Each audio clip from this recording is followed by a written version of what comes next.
did I rebuild trust with my husband when I got sober? It was not through promises, and it was not through apologies. No, it wasn't. You know what it was from? How I did it? Through daily amends. Daily amends. What the fuck is that? I'll tell you all about it. Basically, in a nutshell though, it means ongoing changes in behavior.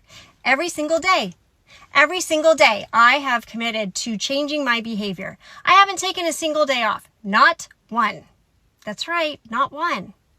That's how I rebuilt trust. It started at the literal very beginning, on day one of my sobriety, because it started with me literally going to detox and then going from detox into rehab. I could have left. I wasn't there under a court order. In fact, I wanted to leave on night one, but my husband was like, I'm not picking your ass up. You're going to stay there. And I was like, ugh. But then I realized that this was actually the best thing ever for me. And I was loving it so much that by the time it was time for me to go, I didn't feel ready. I wanted more support. And so I put in for an extension to stay at rehab a little bit longer. My husband saw me do that and he was like, dang, you're clearly taking this shit seriously. And I was like, yes, I am. Then when I got out, I could have been done, like just done, but I was offered the opportunity to do outpatient. And I was like, hell yeah, I'm going to do outpatient because I go big or go home.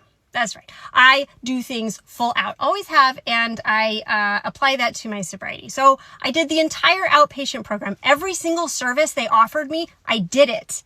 Every one, no questions asked. Give me the services and I will do them. He saw me do all that. Meanwhile, I lined up a therapist for me. So as soon as I was done with outpatient, I had a therapy appointment and I stuck with that therapist for years. I could have just quit therapy. I could have not even made the appointment, or I could have made the appointment and then I could have just quit after a couple times and been like, you know what, I'm good. But I didn't. I committed to that shit and he was watching. He was watching me do this. In the meantime, I started reading Quit Lit. And I started involving him in what I was learning. I would read him passages of the book. We went on vacations, like a road trip in my early sobriety. And I was literally sitting shotgun and I had my book and I was reading out loud things that I was learning because it was blowing my mind. This information about addiction and about alcoholism. So he could hear it and he could ask questions and we had actual conversations and he was curious. He showed curiosity. And when he did that, I was happy to share more. He saw me listening to podcasts, right? I even wanted one year to get headphones so that I could listen to podcasts around the house and didn't have to have it, blaring or whatever. I wanted the headphones to support my sobriety and to also so I could listen to my music at the gym because I was continuing doing that, right? He saw me making all of these consistent daily changes. And in addition, I had to become open to hearing how he felt. Okay. That can be very difficult sometimes. At least it was for me because it began to look like once I was getting a little further months into my sobriety and my first year of sobriety, I didn't go really anywhere, but as I was starting to think about doing things, I'll give you an example. I had a friend who had a bachelorette party and it was in Las Vegas.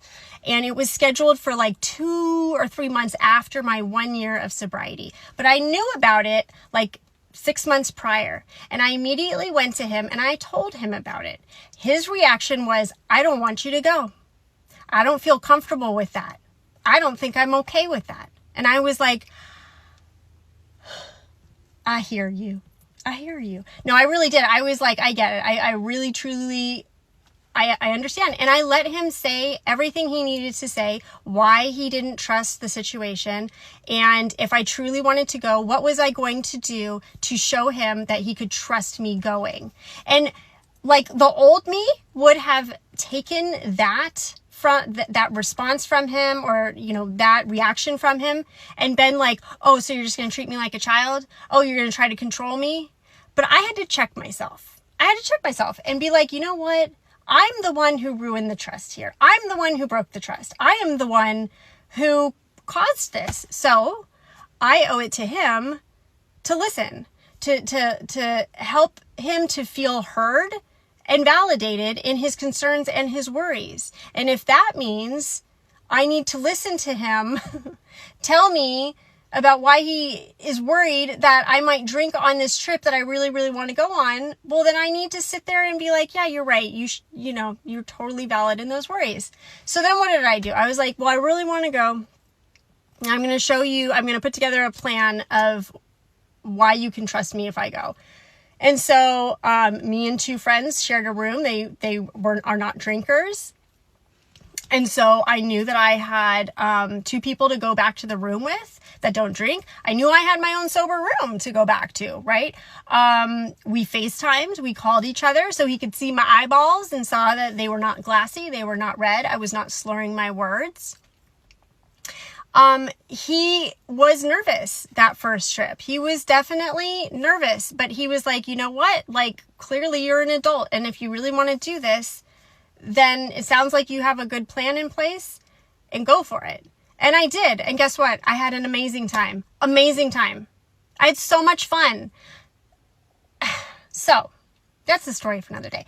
But I have rebuilt the trust with my husband by allowing him to share how he feels when he wants to share how he feels about things, listening to him, like actually like active listening, apologizing when the time is right. But there haven't actually been too many apologies. There really haven't been that many apologies. And when I have gone to apologize to him, he'll say to me, I don't need you to apologize. I don't need you to apologize. I just need to share what it was like, or I need to share what happened and how I felt. And my consistent daily changes of my behavior, of who I am, who I want to be, has not only rebuilt the trust with him, but it has rebuilt the trust with myself. And now I can move about the world feeling I trust myself completely to go to the grocery store and not like pick up a bottle of wine. I trust myself to go to a restaurant and not order a drink. I trust myself to be alone in my house and not sneak out to go get booze or have booze delivered to the door through DoorDash or whatever. I trust myself completely. And so does he. And so when he leaves the house, he doesn't have to worry. He never worries. He doesn't have to smell my breath when he walks in the door anymore. That took a while. That took probably a year of him. It wasn't like he was making a big deal of smelling it. But you know, when your partner like does the sniff, like when they get close to you, yeah, it took a while. And that was, I had some tail between my legs moments for fucking sure. But that's okay. I dug the hole. I had to dig myself out, and that was part of it. So anyways, I just want to share that's how it worked for me and for him. So there you have it. Don't drink today. Bye.